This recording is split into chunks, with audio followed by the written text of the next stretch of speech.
Halo teman-teman, aku Aulis Tommy Surmanto akan memberikan kisah inspiratif yang berkaitan dengan topik dari kelompok kami. Ngomong-ngomong, kalian suka makan Indomie nggak sih? Mie instan yang murah, meriah, dan enak itu. Atau mungkin sering mendengar suara ini? Indomie seleraku. Atau saat berpergian ke Roxy, sering mencium bau KFC. Dan ketika kalian mampir di minimarket, kalian akan melihat berbagai merek seperti Supermie, Indomilk, Popmie, Kitela, Cheetos, Citato, dan lain sebagainya. Nah, semua itu ternyata milik pengusaha bisnis produksi makanan di Indonesia. Siapa lagi kalau bukan Grup Salim? Bisa dikatakan, hampir semua orang Indonesia pernah mencicipi produk makanan buatan Indofood hingga Bogasari. Bisnis Salim Group ini begitu menggurita. Nggak hanya jadi pengusaha bisnis makanan, namun juga merambah ke bisnis perbankan. Keren nggak? Keren banget. Nah, Salim Group pernah menjadi pengendali saham Bank BCA, swasta terbesar di Indonesia, sebagai konglomerasi bisnis. Bisnis grup Salim tersebar di hampir semua sektor mulai dari retail otomotif, jalan tol, properti telekomunikasi, perkebunan, dan sebagainya. Kejayaan bisnis grup Salim bermula dari perdagangan yang dijalankan oleh Sudono Salim. Bisnis pertamanya yaitu jual beli cengkeh. Dahulu Sudono Salim hanyalah seorang buruh di sebuah pabrik tahu dan kerupuk di Kudus. Bahkan sebelum sampai di Kudus, ia sempat menjadi gelandangan loh teman-teman, selama 4 hari di Surabaya. Memiliki semangat untuk bisa menjadi pribadi yang sukses, ia tak puas hanya dengan menjadi seorang buruh. Sembari bekerja, beliau berusaha untuk mencari inspirasi bisnis yang mungkin dapat dijalankan pada saat itu. Akhirnya Sudono Salim melihat bahwa perdagangan cengkeh dan tembakau sebagai peluang. Dari modal itulah, Sudono Salim mampu mengikuti jejak sang mertua menjadi bandar cengkeh yang disegani di kota Kudus. Hanya dalam kurun waktu 1 tahun, Sudono Salim mampu bekerja sama dengan supplier cengkeh asal Sumatera sampai Sulawesi. Sifatnya yang gesit dan mampu melihat peluang bisnis hingga membuatnya bisa menjadi seorang pengusaha ternama meskipun modal yang dimiliki hanyalah pemberian dari sang mertua. Namun yang jelas, nggak ada pengusaha sukses yang nggak pernah bangkrut. Nah, Sudono Salim ini pernah mengalami kebangkrutan karena bisnis cengkeh yang dikelolanya bangkrut.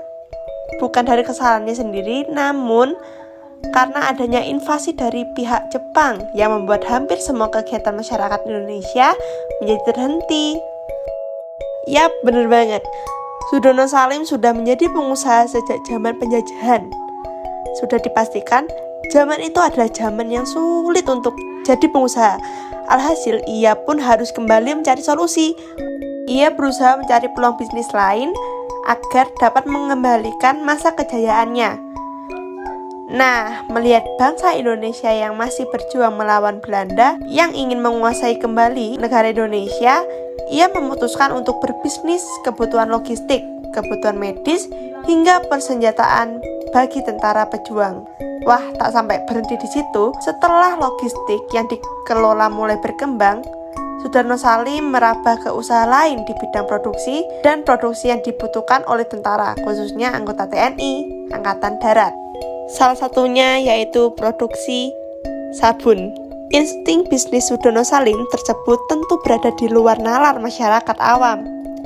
Ya, karena jelas saja waktu itu keadaan kacau sekalipun, namun ia mampu melihat peluang bisnis yang menjanjikan sehingga pada tahun 1950-an, Sudono Salim membuka bisnis baru di bidang perbankan dan memulai fokus layanan pada pemberian pinjaman kredit.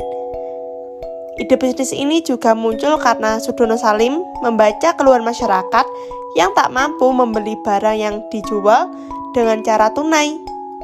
Inilah yang menjadi cikal bakal terbentuknya Bank Sentral Asia di tahun 1960 yang kini dikenal dengan nama BCA.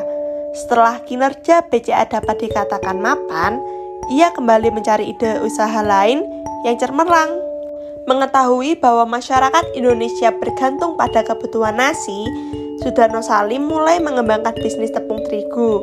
Nah, tepung terigu bermerek Bogasari adalah sebagai upaya mengurangi konsumsi publik akan produk nasi. Salim menggerakkan untuk membentuk sebuah perusahaan utama yang diberi nama Salim Group Indonesia. Berusia senja ditambah dengan kondisi Indonesia yang mengalami krisis moneter, di tahun 1998 Sudarno Salim memutuskan untuk mewariskan bisnisnya kepada sang anak, yakni Antoni Salim. Antoni memiliki tantangan yang sangat besar. Pada awal mula ia menjadi pemegang saham Salim Group. Pasalnya, pasca krisis moneter Indonesia, Salim Group berada di ambang kebangkrutan karena memiliki utang yang enggak main-main, yakni mencapai 55 triliun rupiah. Dampak krisis moneter memang cukup dahsyat karena dapat membuat sebuah perusahaan raksasa untuk gulung tikar. Namun, Antoni Salim selaku pemilik dari Salim Group juga mewarisi insting bisnis seperti sang ayah. Nah, sebagai upaya untuk melunasi hutang tersebut, Antoni Salim rela untuk melego atau melepaskan sejumlah saham pada beberapa subsidiari dari Salim Group seperti BCA, Indosemen, dan juga Indomobil. Keputusan ini terbukti dapat menyelamatkan Salim Group beserta sejumlah anak perusahaannya dari ambang kebangkrutan. Di bawah kepemimpinannya, Antoni Salim dalam mengelola Salim Group, Indofood, dan Bogasari berhasil digadang-gadang sebagai produsen mie instan dan tepung terbesar, tak hanya di Indonesia, tetapi juga di dunia. Terbukti ya, Indomie sudah sampai ke Afrika, bahkan orang-orang Afrika sangat gemar makan Indomie. Hal ini tentu menjadi bukti bahwa masa kejayaan Salim Group telah kembali hingga saat ini. Bahkan sama halnya keputusan yang dilakukan oleh sang ayahanda, Antoni juga mulai mengembangkan sektor yang berbeda. Kini Salim Group telah menjadi salah satu perusahaan raksasa yang paling berpengaruh di Indonesia. Nah, itulah kisah inspiratif yang dapat kami sampaikan. Semoga dapat menginspirasi teman-teman untuk menjalankan bisnis. Jangan mudah menyerah dan lihatlah peluang. Kami dari kelompok 4 pamit undur diri. Terima kasih.